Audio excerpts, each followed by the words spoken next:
Praise the lord. దేవుని పరిశుద్ధమైన నామానికి మహిమ కలుగును గాక. మీ అందరికీ ప్రభువైన యేసుక్రీస్తు నామములో వందనాలు తెలియజేస్తూ ఉంటున్నాను. బాగున్నారండి? మీరందరూ ఆరోగ్యంగాను ఆత్మీయంగాను బాగుండాలని మీ కొరకు అనుదినము మా యొక్క వ్యక్తిగత ప్రార్థనలో జ్ఞాపకం చేసుకుంటూ ఉంటున్నాం. దేవుని యొక్క కృప మీ అందరికీ తోడుగా ఉండును గాక. గడిచిన దినము నుండి మనము 70 అనేటువంటి అంశమును మనం ధ్యానం చేస్తున్నాం. అందులో 5 టీలను గురించినటువంటి సందేశాలు మన యొక్క యూట్యూబ్ ఛానల్లో పొందుపరచబడ్డాయి. దయచేసి ఒకవేళ ఎవరైనా ఇంకా వీక్షించినట్లయితే ముందున్నటువంటి 5 టీలను గురించిన సందేశాలు మీరు చూడవలసిందిగా వినవలసిందిగా ప్రభుపేట మనవి చేస్తూ ఉంటున్నాను. ఈ దినమున 6వ tea 6th tea thanks giving, కృతజ్ఞతలు చెల్లించుట. చాలా చిన్న పదమే, పరిచయమైనటువంటి పదమే, కానీ అనేకమైనటువంటి మేలులు దాగి ఉన్నటువంటి పదం. ఏమండి, ఈ థ్యాంక్స్ చెప్పడం చాలామందికి అలవాటుగా ఉంది. మంచిది, చాలా మంచి అలవాటు. పిల్లలకు కూడా నేర్పించండి. ఖచ్చితంగా వారికి ఏదైనా ఇచ్చినప్పుడు థ్యాంక్స్ చెప్పడం నేర్పించడం అది మంచి పద్ధతి. మనం కూడా కొన్నిసార్లు మనకి ఏదైనా ఎవరైనా ఇచ్చినప్పుడు, ఎవరి ద్వారా మేలు పొందుకున్నప్పుడు మనం థ్యాంక్స్ చెప్తూ ఉంటాం. మంచిది. అయితే ఈరోజు సృష్టికర్త విషయానికి వచ్చేసరికి, దేవుని విషయంలోకి వచ్చేసరికి, ఆధ్యాత్మిక కోణంలో దేవునికి మనం ఎందుకు థ్యాంక్స్ చెప్పాలి, ఆయనకు మనము థ్యాంక్స్ చెప్పవలసినటువంటి కారణాలు ఏమై ఉన్నాయి, 2 ప్రశ్నల ఆధారంగా ఈ సందేశాన్ని మనం ధ్యానించబోతా ఉన్నాం. ఒకటి, ఎందుకు దేవునికి కృతజ్ఞతలు తెలపాలి. 2, ఒకవేళ తెలపవలసి వస్తే ఎలా ఆయనకు కృతజ్ఞతలు తెలపాలి.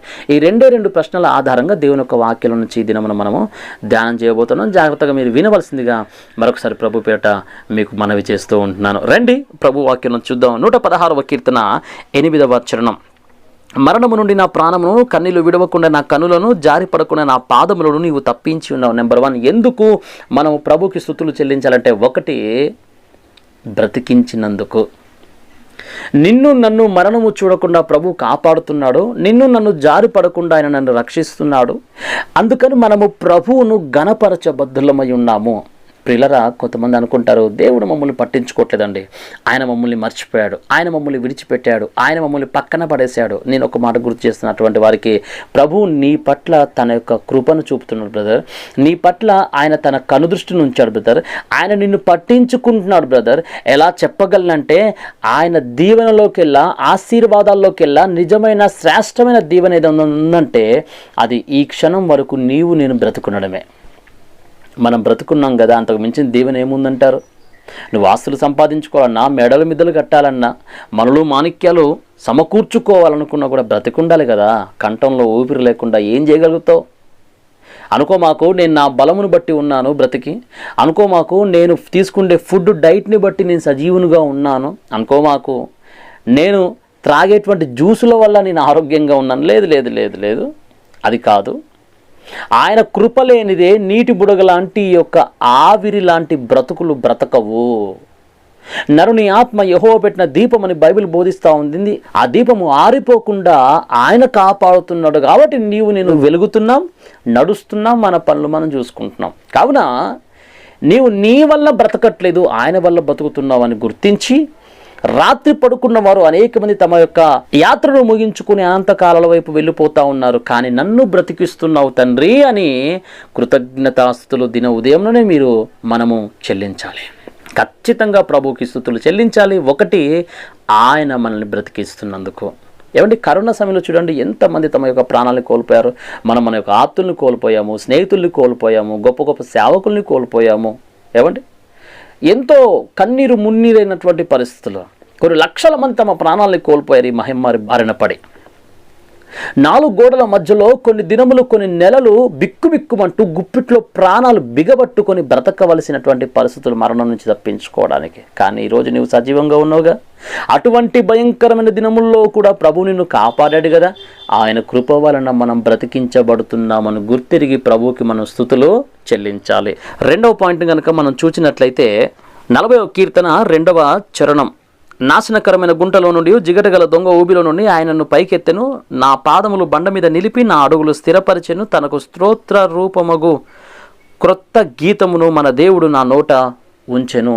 ఈ మాట జాగ్రత్తగా గమనించండి. 2వదిగా ఎందుకు మనం ప్రభుకు స్తుతులు చెల్లించాలంటే, బయటికి తెచ్చినందుకు. ఎక్కడి నుంచి? నాశనకరమైన గుంట, నాశనకరమైన గుంట, ఊబి, జిగటగల దొంగ ఊబి అంటే ఏంటి? పాపమునకు సూచన. ఒకప్పుడు మన గత జీవితం ఇటువంటి గుంటలో ఉన్నదే. ఒకప్పుడు మన యొక్క గత జీవితం ఇటువంటి జిగటగల దొంగ ఊబిలో ఉండినటువంటి వారమే. ఏదో ఒక అలవాట్లకు బానిసైపోయినటువంటి వారమే. అది మద్యపానమా, లేకపోతే సినిమాలా, లేకపోతే షికార్లా, చాడీలా, అక్కడ ముచ్చట ఇక్కడికి ముచ్చట అక్కడ చెప్పేటువంటి వారమా, ముసలమ్మ ముచ్చటల, అబద్ధముల, దొంగతనముల, వ్యభిచారముల, చెడు చూపుల, కామాతురత, ఇలా ఏది చూసినా కూడా ఏదో ఒక అలవాట్లకు మనం అలవాటు పడిపోయి ఇటువంటి జిగటగల దొంగ ఊబిలో పడి ఉన్నటువంటి వారమే. మన మీద దేవుని యొక్క వాక్య ప్రకాశము కురిసింది. మనము మెరియునట్లుగా ఆయన మన మీదకి ప్రకాశించాడు. వాక్యం మన యొద్దకు వచ్చింది. పరిశుద్ధాత్ముడు మనల్ని ఒప్పింపజేశాడు. తండ్రి అనే దేవుడు కుమారుడు యొక్క రక్తము ద్వారా మనల్ని శుద్ధీకరించాడు, కడిగాడు. కాబట్టి మనము పరిశుద్ధ సమాజము అని పిలువబడేటువంటి సంఘములో చేర్చబడినటువంటి వారమై ఒక సభ్యులుగా కొనసాగుతున్నాము. పాపులమే, భయంకరమైనటువంటి ఘోర పాపులమే, కానీ దేవుని యొక్క రక్తంలో కడగబడినటువంటి వారమై మనల్ని పరిశుద్ధపరిచి పాడైపోతున్న సమాజంలో పరిశుద్ధ జనముగా ప్రభు మనల్ని నిలుపుకుంటూ ఉంటున్నాడు. అటువంటి భయంకరమైన స్థితిలో నుంచి మనల్ని బయటికి తెచ్చినందుకు ప్రభువుకి మనము కృతజ్ఞతలు తెలపాలి. ఒకప్పుడు స్థితి గందరగోళం కాదంటారా? కానీ ప్రభు బయటకు తెచ్చాడు. ప్రభువా నీకు స్తోత్రము తండ్రి అని. అందుకే భక్తుడు పౌలు గారు అంటారు, పూర్వం నేను హానికరుడను, దూషకుడను, హింసకుడను, అయినా క్రీస్తు నన్ను బయటకు తెచ్చాడు తండ్రి మీకు వందనాలు అంటాడు. మనం కూడా అలాగూ ప్రభువుని ఖచ్చితంగా స్తుతించాలి. ఒకటి, బ్రతికించినందుకు. రెండు, బయటికి తెచ్చినందుకు ప్రభువుకి మనం స్తోత్రాలు చెల్లించాలి. మూడవదిగా జాగ్రత్తగా పరిశీలన చేస్తే అపోస్తలుడైనటువంటి పౌలు కొలస్సీయులకు రాసినటువంటి పత్రిక 3వ అధ్యాయము 3వ వచనము, ఏలైనగా మీరు మృతి పొందితిరి, మీ జీవము క్రీస్తుతో కూడా దేవుని యందు దాచబడి ఉన్నది. అవును. మూడవదిగా జాగ్రత్తగా పరిశీలన చేయండి. ఆయన భరోసా ఇచ్చినందుకు మనం ప్రభువుని స్తుతించాలి. ఏంటి మనకి క్రైస్తవులకు ఉన్న భరోసా ఏంటి? ఉన్న పాటన ఈ క్షణమున క్రీస్తులో ఉండి మనం మరణించినట్లయితే మన జీవము దేవుని దగ్గర దాచబడుతుంది. అంటే శరీరం ఒకవేళ ఈ నేలలోనికి వెళ్ళిపోయినప్పటికీ మన ఆత్మ దేవుని దగ్గర దాచబడుతుంది. ఒక దినాన ఆయన రెండవ రాకడలో వచ్చినప్పుడు ఆయనతో పాటు మనం కూడా వస్తాం. అంటే మనకు ఒక ప్రత్యేకమైన నిరీక్షణ ఉన్నది. దేవుని నామానికి మహిమ కలుగునుగాక. అర్థమయ్యే రీతిగా మీకు జ్ఞాపకం చేస్తాను. కొన్ని ఇన్సూరెన్స్ కంపెనీలు ఇన్సూరెన్స్ కట్టించుకుంటూ ఉంటారు. ఆ ఇన్సూరెన్స్ గురించి వింటే బ్రతుకుంటే కంటే చస్తేనే చాలా లాభాలు ఉన్నట్టుగా ఉంటాయి. ఓకే, బ్రతికి ఉన్నప్పుడు కట్టినటువంటి ఆ డబ్బు ఏదైతే ఉందో కొద్దో గొప్ప మరణించిన పిదప అది అధిక మొత్తంలో తిరిగి మనకు అందుతుంది. ఎవరికి? చనిపోయినటువంటి వారికి కాదు, కానీ చనిపోయినటువంటి కుటుంబానికి అందుతుంది. అయితే జాగ్రత్త వినండి. దాన్ని ఏమంటారంటే బీమా. అంటే మనకు ఒక భరోసా. బీమా భరోసాని ఇస్తుంది కదా, భరోసా. అదేవిధంగా క్రైస్తవులంగా ఉన్నటువంటి మనకు ఏంటి బీమా, ఏంటి భరోసా అంటే, నీవు క్రీస్తులో ఉండి మరణించినట్లయితే నీవు ధన్యుడవు, నీవు తిరిగి మరలా లెగుస్తావు. దేవుని నామానికి మహిమ కలుగునుగాక. పునరుత్థానమును జీవమును క్రీస్తు ఉన్నాడు. ఖచ్చితంగా ఆయన యందుండి మృతి పొందినటువంటి మృతులు ధన్యులు, వారు మరలా తిరిగి లేస్తారు. దేవుని బిడ్డలారా, మూడవదిగా బీమా ఇచ్చినందుకు లేదా భరోసా ఇచ్చినందుకు మనం ప్రభువుని స్తుతించాలి. 3 విషయాలు చెప్పాను. 1, బ్రతికించినందుకు స్తుతించాలి. 2, బయటికి తెచ్చినందుకు స్తుతించాలి. 3, భరోసా ఇచ్చినందుకు లేదా భీమా ఇచ్చినందుకు ప్రభుని మనము స్తుతించబద్ధులమై ఉన్నాం. మంచిది. మొదటి ప్రశ్న చూసాము, ఎందుకు స్తుతించాలి. ఇప్పుడు రెండవ ప్రశ్న చూద్దాం, ఎలా స్తుతించాలి. జాగ్రత్తగా మనం పరిశీలించేద్దాం. లూకా సువార్త 17వ అధ్యాయంలో మనకి 10 మంది కుష్ఠరోగులు కనబడతారు. ఈ 10 మంది కుష్ఠరోగులు యేసు యొద్దకు వచ్చి దూరమును నిలిచి, ప్రభువా నీ చిత్తమైతే మమ్మల్ని శుద్ధులుగా మార్చయ్యా, మాకు స్వస్థత ప్రసాదించు ప్రభువా అని అంటే, యేసుక్రీస్తు ప్రభువారు వారికి మీరు శుద్ధులైపోయారు, మీరు వెళ్ళి మీ యొక్క దేహాలని యాజకులకు కనపరచుకోండి అని చెప్పారు. విశ్వాసంతో వారు ముందుకు వెళ్తున్నప్పుడు వారందరూ కూడా ఆరోగ్యవంతులయ్యారని బైబిల్లో మనం చూస్తాం. స్వస్థ చిత్తులయ్యారు, బాగా అయ్యారు. ఇప్పుడు బాగైనప్పుడు వారిని వారు చూసుకొని స్వస్థత పొందుకున్న తర్వాత 9 మంది మాత్రం వెళ్ళిపోయారు, కానీ ఒకరు మాత్రం తిరిగి వస్తూ కేకలు పెట్టుకుంటూ అక్కడ చూసినట్లయితే 16వ వచనంలో గొప్ప శబ్దముతో దేవుని మహిమపరచుచు తిరిగి వచ్చి ఆయనకు కృతజ్ఞతాస్తుతులు చెల్లించుచు ఆయన పాదముల యొద్ద సాగిలపడెను. వాడు సమరయుడు.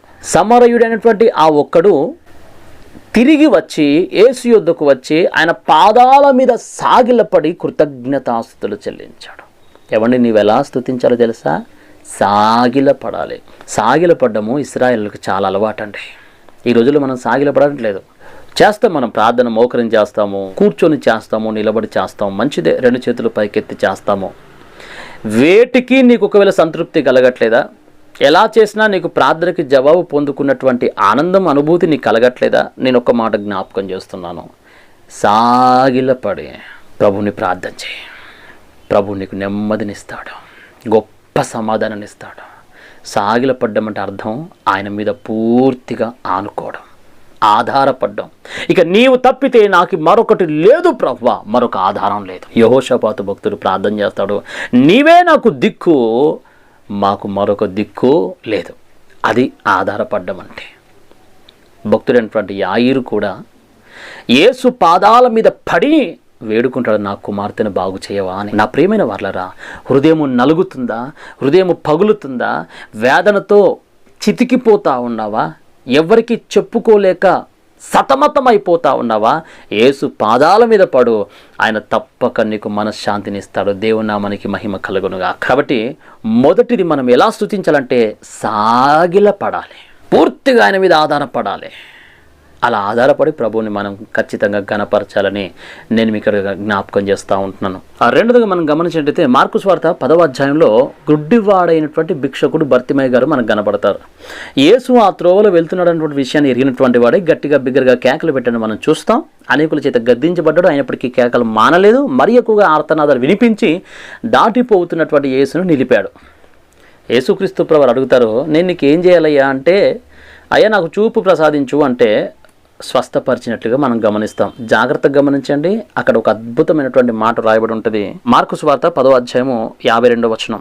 అందుకు యేసు, నీవు వెళ్ళుము, నీ విశ్వాసము నిన్ను స్వస్థపరిచినని చెప్పాను. వెంటనే వాడు త్రోవను ఆయన వెంట చూపు పొంది వెళ్ళెను. చాలా అద్భుతమైనటువంటి మాట. స్వస్థత పొందుకున్న తర్వాత యేసుక్రీస్తు ప్రభువు చెప్పారు, నువ్వు వెళ్ళు అని అంటే తను వెళ్ళలా. నా ముఖం ఇంతవరకు ఎలా ఉంటుందో నేను చూసుకోలేదు. నా ముఖం అద్దంలో చూసుకుంటున్నా, అద్దం దగ్గరికి పరిగెత్తలేదు. నన్ను కన్న నా తల్లిదండ్రులు ఎలా ఉంటారో నేను చూడలేదు, వారిని చూస్తానని చెప్పి అక్కడికి బయలుదేరలేదు. తన బంధువులకి, మిత్రులకి తనను తను చూపించుకోలేదు. ముఖ్యంగా అరే గుడ్డోడా, ఒరే గుడ్డోడా అని పిలిచి పిలిచి బాధించినటువంటి సమాజాన్ని తను చూడాలని, వారికి ఒక జవాబుగా నిలబడాలని కూడా అనుకోలేదు. కానీ స్వస్థత పొందుకున్న తర్వాత యేసు వెంట వెళ్ళిపోయాడు, ఆయన వెంబడిస్తూ. అందుకే రెండవ పాయింట్, సాగిపోవాలి. నీవెలా ప్రభువుని స్తుతించాలయ్యా అంటే, 1 సాగిలపడాలి, 2 సాగిపోవాలి. ప్రభు సన్నిధిలో ఆగిపోవడానికి వీలేదు, ఆయనలో కొనసాగాలి, ఆయన కార్యాలు చేతపట్టుకోవాలి. సమాజానికి ఒక గొప్ప మార్గదర్శకుడిగా నీవు ముందుకెళ్ళాలి. ఆయన బోధనలో సాగాలి, ఆయన ప్రార్థనలో సాగాలి, ఆయన యొక్క విశ్వాస యాత్రలో సాగాలి. ఆయన నేర్పిస్తున్నటువంటి కట్టడలను అనుసరించి నీవు సాగుతూనే ఉండాలి. ఆగిపోకూడదు. 1 నువ్వు సాగిలపడాలి, 2 సాగిపోవాలి. మూడోదిగా ఒక్క మాట చెప్పి నేను ముగించేస్తాను. లూకాసు వార్త 8వ అధ్యాయము 46-47 వచనాలు. తాను మరుగై ఉండలేదని ఆ స్త్రీ చూచి వణుకుచూ వచ్చి ఆయన ఎదుట సాగిలపడి తాను ఎందు నిమిత్తము ఆయన ముట్టెనో వెంటనే తాను ఎలాగూ స్వస్థపడినో ఆ సంగతి ప్రజలందరి ఎదుట తెలియజెప్పెను. రక్తస్రావం కలిగినటువంటి స్త్రీ, 12 ఏళ్ల నుంచి బాధపడినటువంటి ఆ స్త్రీ యేసు వస్త్రపు చెంగును ముడితే బాగుపడుతుందనేటువంటి విశ్వాసం కలిగి ఆయన వెళ్ళి ముట్టింది, వెంటనే బాగుపడింది. బాగుపడిన తర్వాత తను చేసిన పనేంటయ్యా అంటే సాక్షిగా జీవించింది. చాలా అద్భుతమైనటువంటి మాట ప్రియులారా. ఒకసారి నీవు పొందుకున్న మేలు బట్టి ఏదో ఒక కూడిక నిర్వహించేసి తర్వాత ఆయన్ని మర్చిపోవడం కాదు. అందరికీ భోజనం పెట్టాము, లేకపోతే ఫలహారం మంచాము, ఏదో ఒకటి చేసాము, ఆయన్ని మర్చిపోవడంగా తర్వాత నువ్వు సాక్షిగా జీవించాలి. అనుదినము సాగిలపడాలి. అనుదినము ఆయన మాటలలో, ఆయన వాక్యమును అనుసరించి సాగిపోవాలి. అనుదినము సాక్షిగా జీవించాలి. ఈ విధంగా నీవు నేను ప్రభువుని ఘనపరచబద్ధులమై ఉన్నాం. నా ప్రియమైనటువంటి దేవుని బిడ్లారా, యేసుక్రీస్తు ప్రభువు సేనా దయ్యం పట్టినటువంటి ఒక వ్యక్తిని బాగు చేసిన తర్వాత, అయ్యా నీవెక్కడికి వెళ్తే అక్కడికి వస్తాను, నీతో పాటు సేవలో ఉంటానంటే, దేవుడు నిన్ను ప్రేమించి నీ పట్ల చేసిన మేలులను నీవు అనేకులకు ప్రకటించు అని చెప్పినప్పుడు ఆయన దెకపోలి ప్రాంతములలో ప్రకటించనని ఉంటుంది. దెకపోలి అంటే 10 ప్రాంతాలు. సుమారుగా 10 ప్రాంతములలో క్రీస్తును గూర్చిన సాక్ష్యము చెప్పాడండి. పాడైపోతున్నటువంటి సమాజంలో పరిశుద్ధునిగా నీవు జీవించాలంటే, మాదిరిగా ఉండాలంటే నీవు ఆయనకు సాక్షిగా జీవించాలి. ప్రతి ఒక్క దేవుని విడ, ప్రతి ఒక్క క్రైస్తవుడు క్రీస్తుకు ప్రతినిధిగా బ్రతకాలి. కనబడని క్రీస్తును కనిపింప చేయాలి. క్రీస్తు యేసులోనికి బాప్తిసం పొందిన మీరందరూ కూడా క్రీస్తును ధరించుకుని ఉన్నారని బైబిల్ సెలవించట్లేదా? కాబట్టి ఆయన్ని కలిగి మనం జీవించాలి, ఆయనలా బ్రతకాలి, ఆయన్ని సమాజానికి చూపించాలి. మన నోటి మాటల్లో క్రీస్తు, మన చూపుల్లో క్రీస్తు, మన బ్రతుకులో క్రీస్తు కనబడితే ఆటోమేటిక్గా సమాజం మారిపోదంటారా? ఆయన ప్రేమతత్వాన్ని అందరూ గుర్తెరగరంటారా? ఏవండి, అలాగూ మనం ఉంటున్నామా? క్రీస్తుకు సాక్షిగా బ్రతకాలి. ఏదో ఆదివారము, శుక్రవారము, ఉపవాస దినాల్లో అప్పుడప్పుడు సాక్షులు కాదండి. అనుక్షణము, అనుదినము క్రీస్తు కొరకు సాక్షిగా నీవు జీవించాలి, బ్రతకాలి అన్న విషయాన్ని నేను గుర్తు చేస్తూ ఉంటున్నాను. కాబట్టి ఈరోజు 6th టీ థ్యాంక్స్ గివింగ్, కృతజ్ఞతాస్తుతులు చెల్లించుట. ఎందుకు చెల్లించాలి, ఎలా చెల్లించాలి అనే 2 ప్రశ్నల ఆధారంగా ఈ దిన వాక్యాన్ని మనం చూసాం. ఎందుకు స్తుతులు చెల్లించాలి బ్రదర్? దేవుడు నిన్ను బ్రతికించాడు బ్రదర్, అందుకు నువ్వు స్తుతించాలి. దేవుడు నిన్ను బయటకు తీసుకొచ్చాడు బ్రదర్, పాపంలో నుంచి, జిగట గల దొంగ ఊబిలో నుంచి క్రీస్తు అనేటువంటి బండ మీద నీ పాదాలు నిలిపాడు.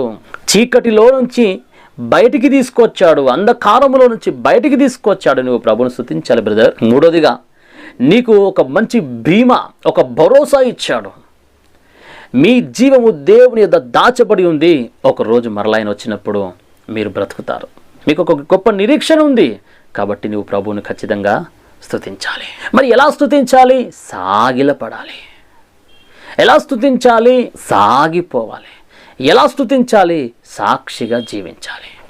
ఇలా ఒకవేళ మనం బ్రతికినట్లయితే ఖచ్చితంగా ప్రభు మనల్ని చూసి మురిసిపోతాడు. ఈయన నా ప్రియమైన కుమారుడు, ఈయనందు నేను ఆనందించుచున్నానని యేసును గురించినటువంటి ఆ మాట మన జీవితంలో కూడా అక్షరాలా నెరవేర్చబడుతుంది. అలా క్రీస్తు కొరకు కృతజ్ఞత కలిగి జీవిద్దాం. భక్తుని దావీదు చెప్పినట్లుగా, నా ప్రాణమా యెహోవాను స్తుతించు, ఆయన చేసిన ఉపకారాలు దేన్ని మర్చిపోకు. ప్రతి చిన్న విషయాన్ని బట్టి ప్రభువును ఘనపరుస్తూ ఆయన కొరకు బ్రతుకుదాం, ఆయన కొరకు జీవిద్దాం. అటువంటి కృప పరిశుద్ధాత్మదేవుడు మనందరికీ అనుగ్రహించునుగాక. ఆమె చిన్న ప్రార్థన. పరిశుద్ధుల ప్రేమ నమ్మకం కలిగిన మా దేవా, ఈ దినమున ఈ యొక్క సందేశాన్ని వినటువంటి మా ప్రియులందరిపైన మీ కృపనుంచండి. ఆయన మిమ్మల్ని ఎందుకు స్తుతించాలో, ఎలా స్తుతించాలో అనేక విషయాలు మీరు మాతో మాట్లాడారు. అలాగూ స్తుతిస్తూ, అలాగూ జీవిస్తూ మిమ్మును అనేకులకు ప్రకటించే, బయలుపరిచే, మీ ప్రేమతత్వాన్ని అనేకులకు నేర్పించే కృప మా పట్ల ఉంచమని కోరుతూ, విని వాక్యాలు మా హృదయంలో దాచమని మా ప్రియులందరిపైన 2 చేతుల నుంచి నిండుగా దీవించి వారి ఇక్కట్లు, ఇబ్బందులు, సమస్యలు సహాయం చేయవలసిందిగా ప్రార్థన చేస్తూ యేసు నామములో వేడుకొనుచున్నాం తండ్రి, ఆమేన్. ప్రభుపేట వందనాలండి.